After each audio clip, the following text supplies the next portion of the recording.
Entre la piste que l'on voit là et les bosquets à droite, il y avait mon bivouac numéro 2 de samedi. Et tout au fond, je pense pas qu'on l'aperçoive, on voit la citerne numéro 2 dans laquelle j'étais passé, qui me semblait très énorme. C'est vrai qu'elle faisait plus de 10 mètres de long. Là, la barre rocheuse, la piste.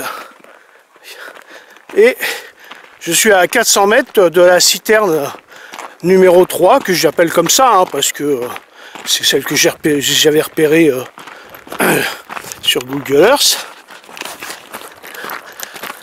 Voilà, donc je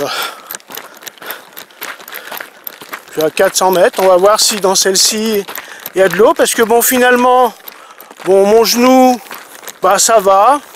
J'ai une petite pointe, mais c'est pas méchant.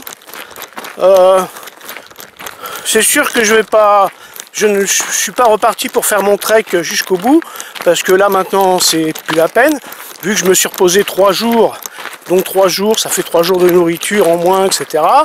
Et puis de toute façon, je pense pas que mon genou tiendra 70 km aller et retour, voire plus, parce que normalement il faudrait que je fasse des allers-retours pour transporter l'eau, avec aussi une charge que j'ai vu que je ne pouvais pas supporter. Il faut vraiment que j'élimine certaines choses encore, que j'avais déjà éliminé des choses, mais il faut que j'en élimine d'autres pour revenir à un poids supportable. Bref, donc en fait je suis parti pour valider tous les points d'eau que j'avais repérés. Ce que je pensais être des puits sont des citernes. J'en ai validé 2. Le grand bassin d'eau, en fait, c'est apparemment une source. Il y a les touristes qui viennent le week-end, les touristes locaux, je suppose. Je suis pas resté parce que je n'étais pas venu pour rencontrer des touristes.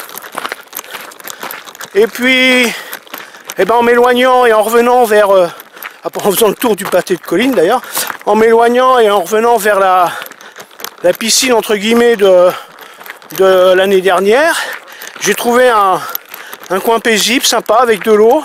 Et là, j'y suis resté 3 jours, ce qui m'a permis de reposer, enfin 2 jours et demi, on va dire, de reposer mon genou. Donc, je suis reparti. Et pour valider, déjà, la citerne numéro 3. Et si mon genou va vraiment mieux, je pense que je vais aller pousser jusqu'à ce que devait être mon bivouac numéro 2 à l'origine.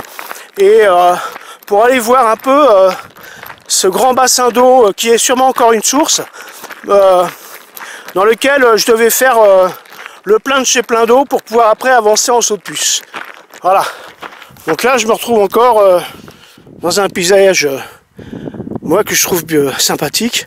C'est vrai que c'est le désert, hein, mais bon, je suis pas venu dans les Alpes. Hein. Voilà.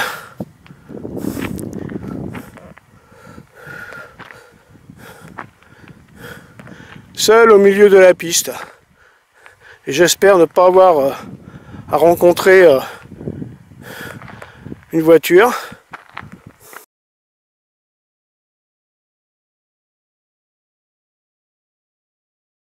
Bon, sur ce, je vais jusqu'à la citerne et à tout à l'heure.